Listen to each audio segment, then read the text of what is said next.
Bienvenidos al Pirata de Corazón. Mi nombre es Israel, el Pirra y nos puedes encontrar en cualquiera de las plataformas sociales, ya sea Facebook, Instagram, TikTok, Twitter, Apple Podcasts, Spotify, YouTube, donde quiera que usted consuma su podcast o su contenido favorito.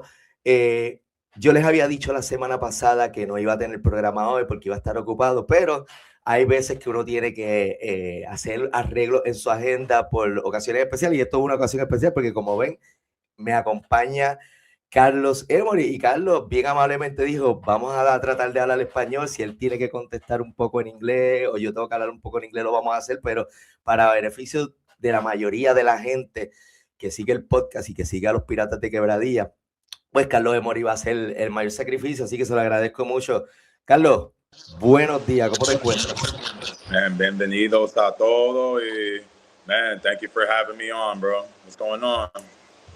Everything okay. So, yo le había dicho a Carlos que me gustaría hablar con él porque a veces es importante saber el sentir de lo que está pasando y de cómo se siente el jugador pirata. Y vamos a hablar un poquito de eso hoy, pero yo quería comenzar con algo que es, estamos dando unas clínicas hoy. Talk me a little bit about those clinics. Well, vamos a hablar de las clínicas, bro.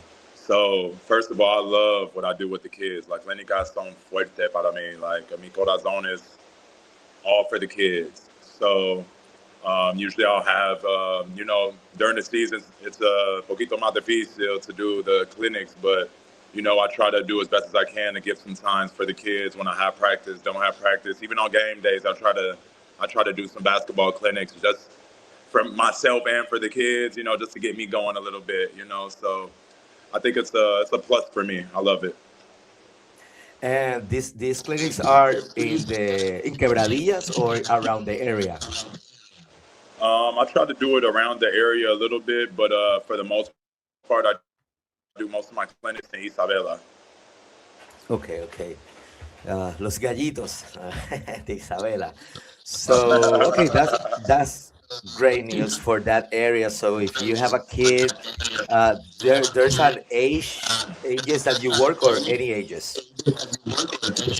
Okay, so as of right now, I used to work with kids a little bit younger on a small realm, and still to this day, I still do.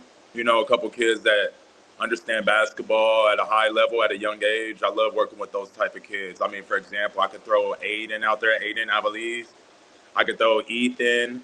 I mean, just a bunch of young talent that I don't know. When I see it and I think about all the opportunities maybe I could have had growing up, I never got the chance to train with a real trainer, like an athlete like myself, to have the aspirations to go play one day in the at the BSN, NBA, G League, wherever. Okay, perfect. So I'm gonna mute a little bit because I'm having a feedback when I'm talking, but I'm on mute to you when it's your turn. So let's talk about a little bit this season. I want to go first to the off season because Quebradillas made some changes in the roster. They brought some new players. So we're talking about Victor Liz, Dimension Vaughn, Jayden Martinez, Jay Alvarez was picked in the draft. I want to know, how do you feel the team will perform before the season started? Well, before the season started, I'm not going to lie to you, practicing every day. And, I mean, obviously we didn't have so much time to get that many practices in because we started a little bit late. And, of course, we have new faces. And, of course, we would have loved the opportunity to probably start like a couple of weeks earlier than when we started. But, that's just a part of the negocio, So it's no big deal. But the chemistry was there, as teammates, we were all just vibing, and as basketball players, we're great basketball players. I mean, from a basketball standpoint, I mean, we're probably pretty much like we could tell each other's parts that we do on the court. So everybody has a job that they do like probably very well on the court. I feel like those players took on those roles, and I could say it all the way from the rookies all the way to myself being older. I think we understood our roles. Now, maybe it might not look so, beautiful right now, with the things that are going on, but I could say on the positive part, nobody wants to give up yet. So, I mean, that's one good thing about the new guys that came here. They came, they're here, and even though all these things are happening, they're sticking along. They're like, okay, let's get up out of here. If we're gonna do it, we're gonna do it together. Indeed. Okay. The record right now is 0-10. Is nobody in the island expected that. What this is a surprise. I saw people that had the Piratas very high or in the middle, but no one had them in the lowest part of the standings, especially 0-10. How do you feel the locker room is reacting to that record right now? All right, I can answer that one real short and sweet. I think we're starting to feel that sour taste now. Like nobody likes to be 0-10, and it would.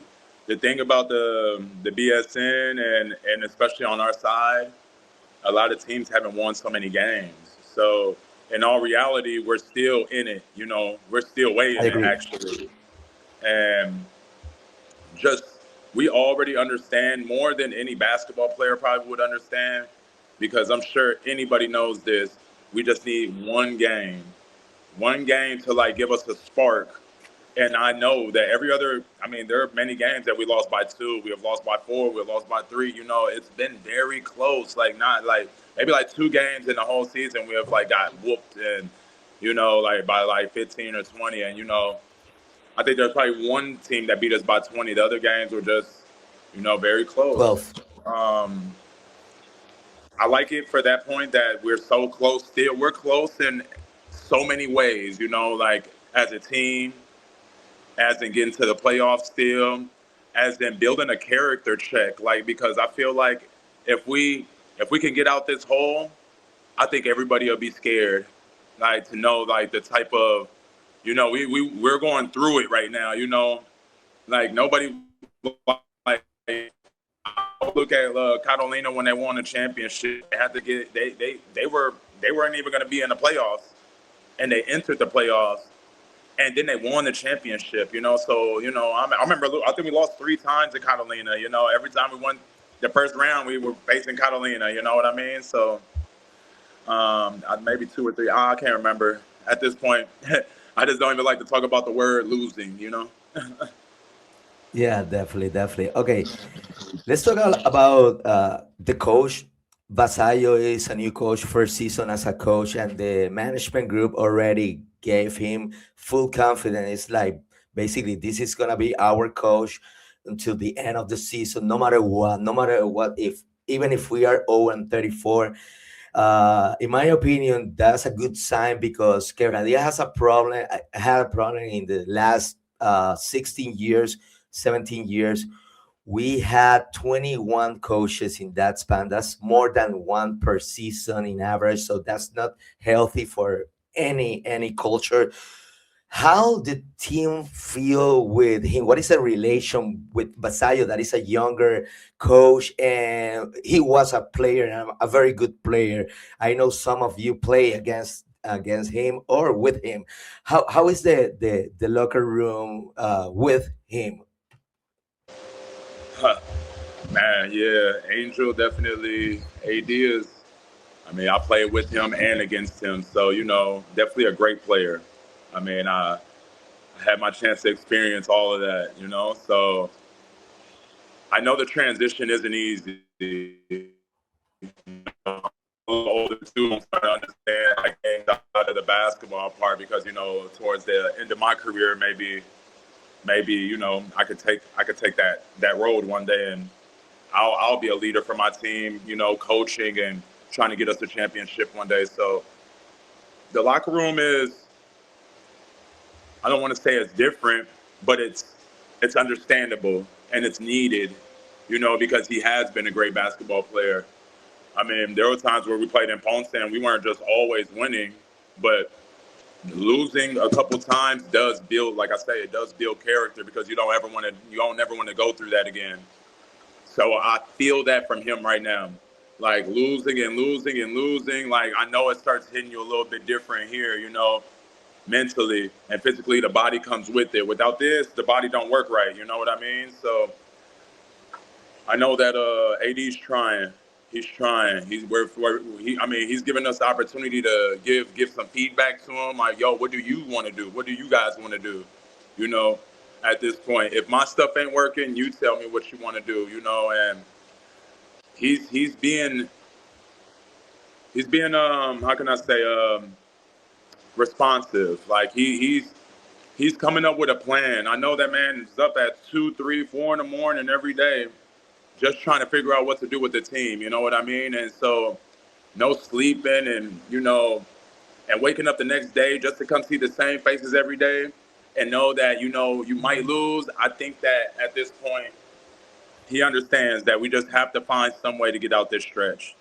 And it's the same thing as I would say myself. Like, yes, if we can get out this hole that we're in, even as a coach, I feel like we'll take off.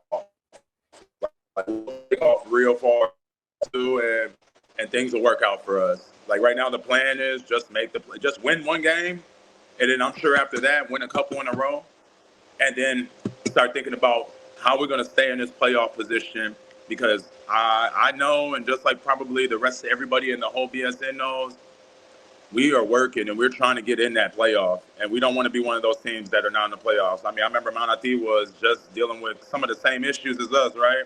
Not gonna say just as bad, but their record last year was outrageously bad. But we're never gonna say that they weren't a good team. You know what I mean? They had great players. So that's how I look at us right now. We have all great players. We have like Unai Kemi got like super, super strong. But I just think that because of the losing, it just doesn't look like it. But in all reality, we're working. We're working. Honestly, I'm glad that you said that the chemistry is still there, and you're helping each other, especially with the coach, because usually when it's a younger coach and you have a raw star, usually this is the first one. You're out. We're replacing you. But if the team and the coach are together, that's good news. And you say it perfectly. There's been a lot of games that 2 point game, 3 point game, and we could be like 7-3 easily right now, but we're not being lucky so far. You mentioned that in our division there's a lot of team that with a rough start as well, not like us, but Ponce has 7 losses, and Mayagüez 5. So the fourth place has 5 losses. We had a 9 game winning streak like last year, and I believe we won 13 out of 14, something crazy like that. That can happen again. Do you think? Well, you mentioned already that you just need one victory, but you are fully confident that we can do the play of this year. Man, all right. So for me, we have the team for it. I mean, we have the team for it. Um, you got to remember, I mean, of course, I don't want to start talking like, oh, we got the MVP from last year. We got this player, that player. I mean, obviously, the next season is just like, Nikola Jokic can be the MVP, and the next minute, there might be somebody else. So, we're trying to figure out a way to make his game and anybody, like, for example, Victor too. And then, there's still players like Wheeler and other players that aren't even playing yet that are on the roster. And no problem. We're just trying to find that missing, I don't know, like it's like when you're trying to look for something so bad, and when you find it, now it makes sense. I think that's us right now. I mean, going from switching, like you say, switching the coaches. I mean, stuff in the management that we know we have. We can't control that. Things that we can't control, we kind of just have to keep going. And then they'll figure it out. You know what I mean? I feel like that's with us right now. We're just trying to figure it out. So, and I think that some people like, for example, like Moutier. I'm sure he's so used to, making baskets and doing things like that. But then I'm sure on the other part, passing the ball now, something that he's getting better at now. And I'm not saying he was never good at it or something like that, but when he's doing that, now it's making us look better. Just the games that are, like, for example, the games that we're becoming close and all that stuff now, I see it in them. Like, I see the glow, Or like, I'll give you another example, like Wheelo. Of course, we all know Wheelo has the Corazon to play. And another player needed, for us, in the point guard position. Everybody talks a lot about that, of course, But one thing people got to understand is that a lot of games that we are losing is not because we don't have a point guard. It's because we just haven't closed out the games. It can't be more easy or more difficult to say something like that, right? That's what it is, Like I say, just we go back to Danny trying to find out who can run that point guard role, right? And now we go to our rookie Ray, and of course, you don't want to put that pressure on top of a rookie and tell him, yo, this is your time. This is your you got to go. I remember that kid was driving 2 hours from Ponce just to come to the Pirata's practice after he had just finished a practice or a game in Ponce, and still come to the practice and go full throttle, 100%, 100 miles per hour. So when we put it all collectively together, that's the character I'm talking about, the understanding, like trying to really build this thing, like you say, this 9 in a row game winning streak that everybody is trying to say, maybe could they do it? Do they have that? Can they? But nobody probably believed that we had that last year either. But we did it, and maybe the years before it too. But then we lose in the first round, with Hassan and Brandon Knight. And then I could go back to two Holloway and man, I could keep going on and on with the list. You know what I mean? And I could give so many excuses and so many this, so many that. Nah, we'll leave that to those last years. That was that time. All right. And this moment right now with us, it's nothing hidden. I just think we just need to win. That's it. Just one. Just one. And I know that feeling too. Before going to the best part of the interview, I want to ask you something. I went to the game last Sunday that we lost in 2 overtimes at the buzzer, heartbreaking loss. But then I saw you. I stayed for 2 hours in the Raymond Dalmau. I saw you coming back to the court and start shooting three. And something that I like it is if you miss 2 in a row, you were very upset at yourself and hitting a shot like very upset. That shows for me like you care about what is happening in court. Can you walk us through that moment that you came back to start shooting like for an hour by yourself? Somebody giving you the ball and you're shooting. How? Explain me. Walk us through that moment. Man, I can't even lie to you. The pain in my heart that day.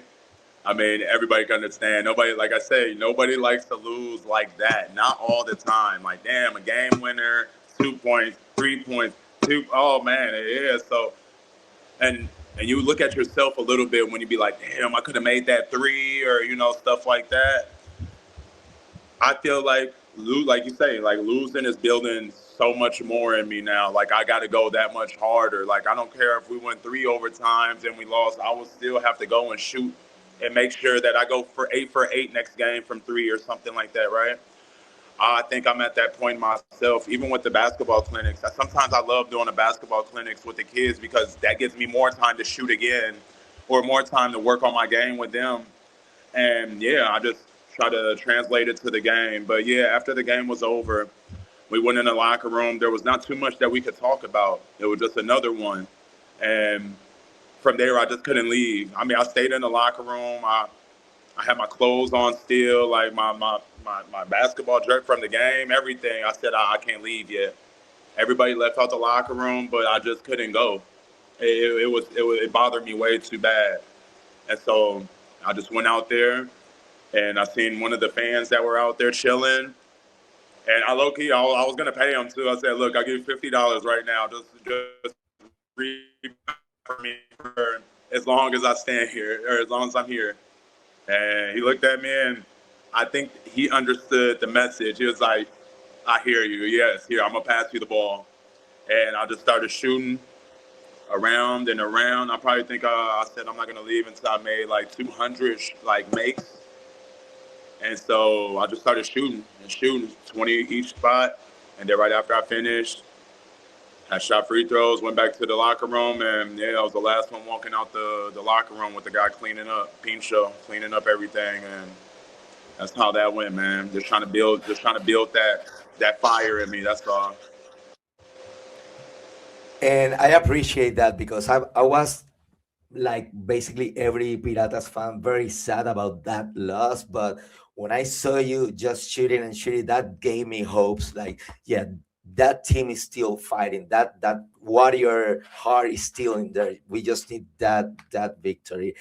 I want to go to the fun part of this interview because there have been some calls from other fans about boycott. And I don't know if you guys in the locker room, I guess you can see social media and everything.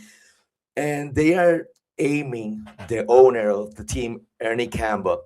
But I feel that this boycott affect more the players than the management group because at the end of the day, the players are the one playing with an empty building or people not cheering for them. Number one, you guys are like aware about this boycott that some people online are trying to do, and number two, how's your feelings about this boycott that is happening? I'm doing quote unquote because it's like some fans just posting every day multiple times, calling to every single radio show or podcast just to let's boycott. For me is this is bad for the place, but I want to hear it from a player itself. Okay, so let's get right to it. All right, so it's like you say Pirata de Corazón, right? Yes. That's the way I really feel about it, right? I'm just like, well, damn, where are my piratas? You know what I'm saying? Where are my people? Where mi gente? You know? And it's just like when things are going bad, it's just like in real life. Like, is this what it comes to? Because like I said, people are looking at the outcome without knowing what's going on with the things that are, within the team. People just see, because now it's backwards now. All those couple games that we lost by 2 or 3 points, would the fans still be the same? And that's the part Yeah. that bothers me a little bit about some of the fans. And don't get me wrong, I know how it goes. I mean, I used to play in Ponce. Trust me, when we were winning in Ponce, and it didn't matter if we lose a game, the fans wouldn't be at the next game. So I understand that. But in all reality, with the Piratas right now, man, I pour my heart out here because, I left from Ponce. I mean, all the way to Aguada. I only had 1 year in Aguada, and I already know I gave everything that I could for them too. But when I came here, like to Cavs, I I came here off the strength of knowing that in all reality, I want to finish on my career here. And so with the owner that came, first of all, with Dion first, I'm glad that he pulled me on board. Even before that, I was with Roca before he left the team. So then when I was with Dion, Dion was showing me the light. He's seen that I was a great basketball player. I'm glad that Roca gave me an opportunity along with um, along with Dion, Zach, all the whole management. I'm glad that they looked and gave me the opportunity. That's how I really look at that situation. Ernie, everybody talks a lot about Ernie, and I don't like it a little bit because they have no idea how much that man has probably put into the team, and I know it's not easy being an owner, of course, because I mean, the reputation that he probably already had with Humakau, and everybody putting their homework in, looking at all the things that are happening. I mean, like I say, a lot of people will go and talk, and you will always hear the negative before the positive. We understand this already. That's the way life works. But for me, to you, Ernie is a great guy. Ernie knows what he's doing. It's just unfortunate of the things that are happening right now. Just like everybody tries to blame the coach, but we're the players out there playing. I was like, sometimes, yeah, you could maybe say a decision made or something like that, but still in the end, we're the players out there. We need to make it happen. So, from my point of view, people wanting to boycott just to get rid of them. If we got another owner and we still lose, what was what like what did we accomplish here? You know what I mean? And there's no accomplishment. It's like you say, it's just putting more and more and more pressure on the fact of, well, damn, now you're giving him the not opportunity, but you're putting him in position to probably say things. No, nobody wants to go and tell everybody that, yeah, I don't care what the record is. I don't care if he's 0-34, stuff like that. Nobody wants to start talking like that. I want to be 24-10 right now. I want to win the next 24 games actually. And then after that, then is he the best owner in the league? So I look at it like that, and I'm like, okay, I don't want to be a negative person about like the owner because some things are happening with us. Nah, Ernie's a great owner. The same along with Dion, and I mean I could go all the way back to Roca. Things that have always happened. That's just a part of the process. That's part of the business. Now this year, maybe things aren't going so well. So of course he's always going to have the bad language. I mean, I've heard the things about Ponce with the Mislas. I've heard so many things. I can say all types of owners and the way people talk. But I know our situation is a little bit different, a little bit more tender, delicate. I get it. But I'm trying to put. I wish I could have 100 of me out there the way that I'm thinking right now. I wish that we could just go out there, win. I'm not gonna say realistically, but I wish we could just go win 24 in a row, shut everybody up, get in the playoffs, and do damage, and put ourselves in position to probably contenders, like to try to win again. Because now I feel like if we even get into the playoffs, a lot of people are gonna understand like, damn, this team has a chance. Uh, I agree with you about the team could do a lot of damage in the playoffs once they are like with more time and more victories. Obviously, I'm glad that you brought up Ernie because I feel that the entire attack is towards him. Um, you mentioned he's a good guy. Uh, do you feel that the management group is all in with this team? Like they want because the perception out there is like, yeah, they don't care about the Piratas. They are there just for business. They don't care if we went 0-34. Do you feel that way, or they are trying their best to put a team that can win multiple games? All right, so I'm never gonna say that I think he bought the team to see us go 0-34. I probably highly doubt that.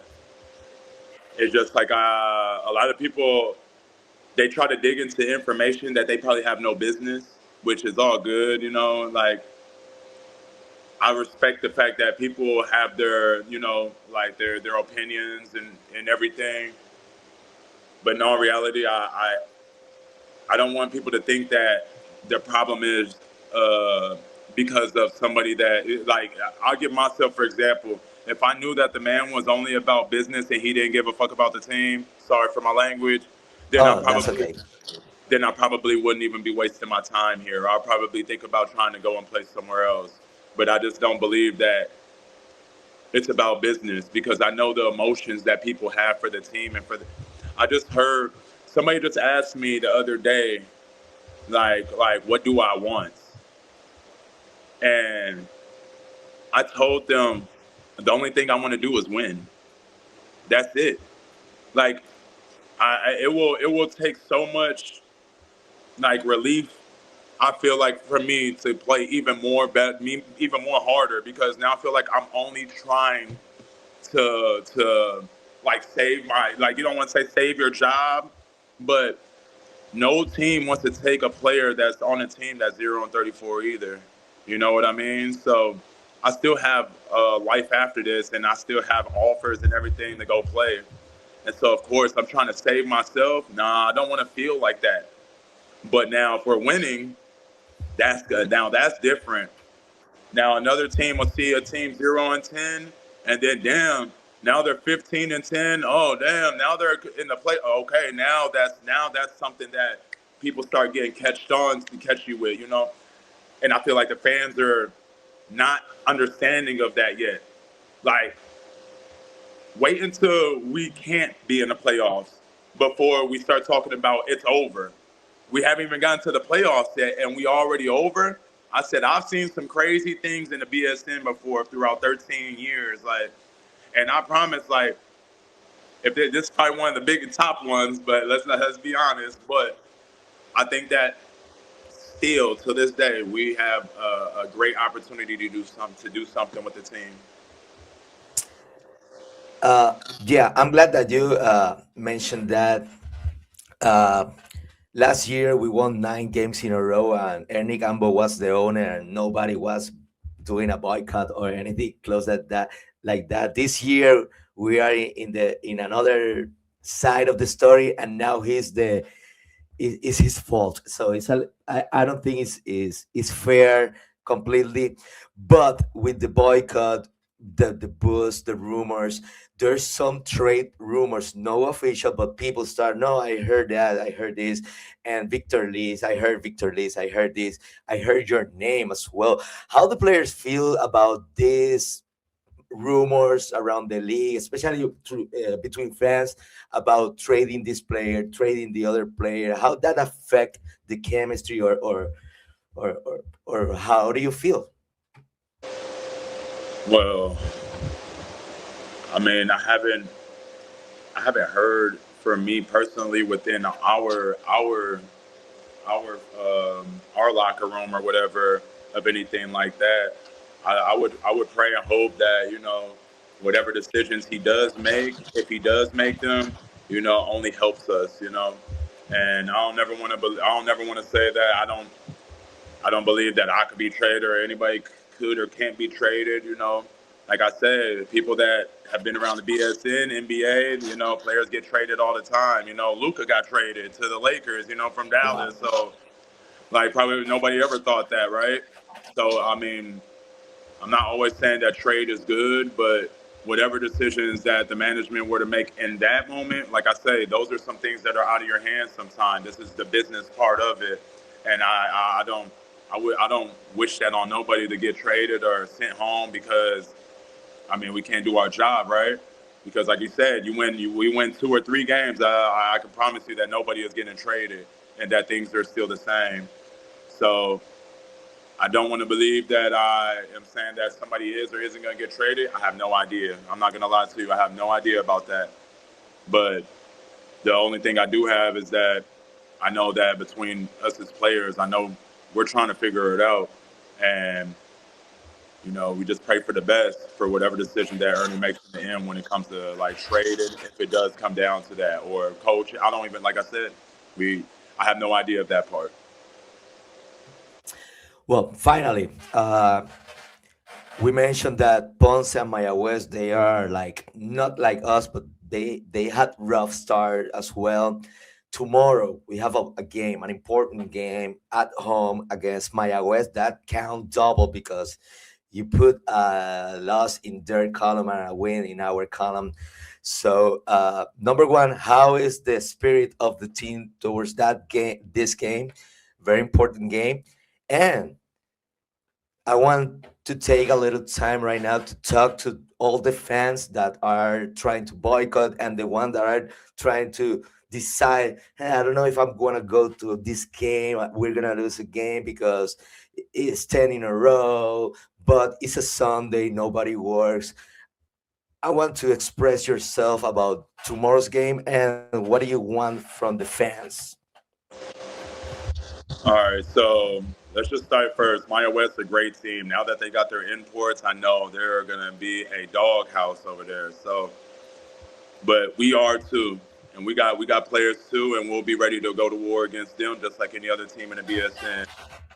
For me, to the fans, yes, this game is important, and they got to believe that if you guys are fans, if you Pirata de Corazón, then you know that the fans, we need them at the games. We need them to come and cheer us on. We need them when we make that three that I have to look at a fan in the crowd and be bow, bow, bow. Like, yeah, like you see me, I see you.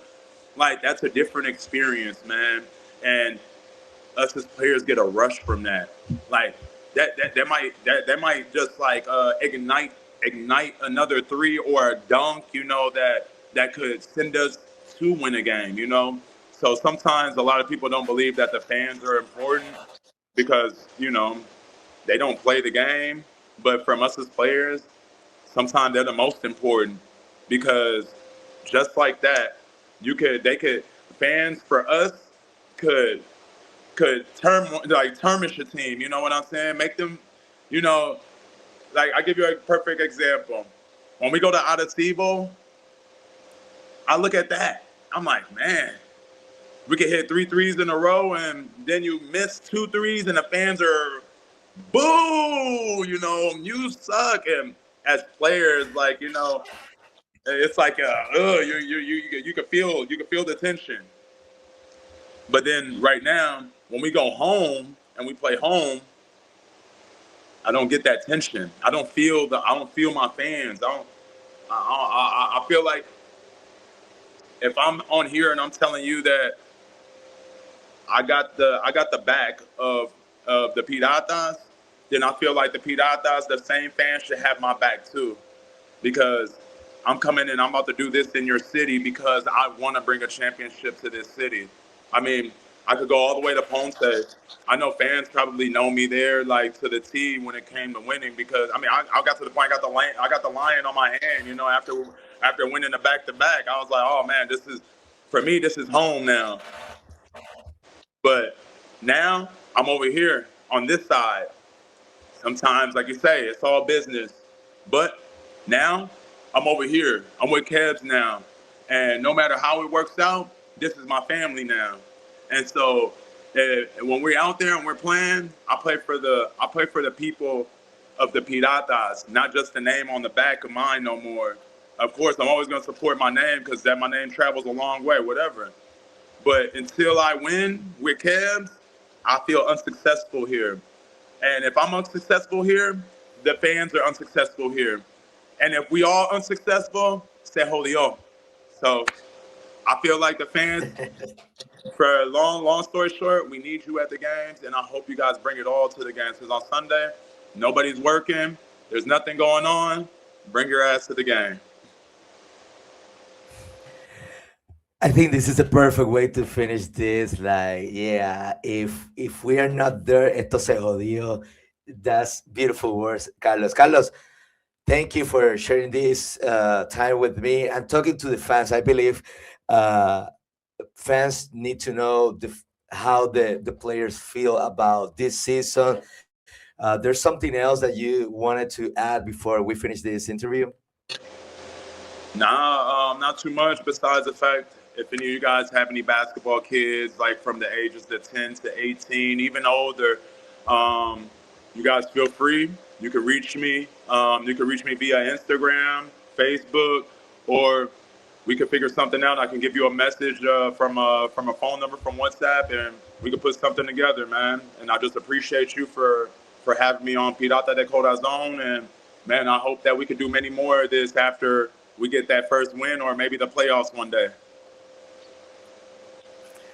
Indeed, I hope that we can share this microphone and this camera to again. Bueno, mi gente, escucharon ahí de la boca de Carlos Emory lo que el equipo necesita de ustedes como fanáticos y es el apoyo. El apoyo es incondicional. Él lo mencionó muy bien. Él carga el nombre de Emory en su espalda, pero en el pecho carga el nombre de los Piratas o el de Quebradillas. Él es parte de ese equipo, él se siente parte de esa ciudad y ya lo escucharon, él quiere traer un campeonato, pero de la misma manera que él, no siendo de Quebradillas, siente ese amor por el pueblo y por el equipo, los fanáticos deberían estar asistiendo a las canchas y no importa si usted esté en desacuerdo con el dueño o no, o con el dirigente o con lo que sea, los jugadores son los que sienten esa falta de apoyo del fanático. Así que Carlos, again, thank you for sharing this moment with us. Y recuerden, amigos, si usted no nos ha seguido todavía, vaya a Facebook, Instagram, TikTok, Twitter, YouTube, Apple Podcast, Spotify, dele follow, comparte este episodio. Hey, Carlos, usually I end up this show screaming piratas ahí, but I feel you should do it this time and we can wrap up this show. No, for sure, dog, for sure. Pero ya, papi, piratas ahí.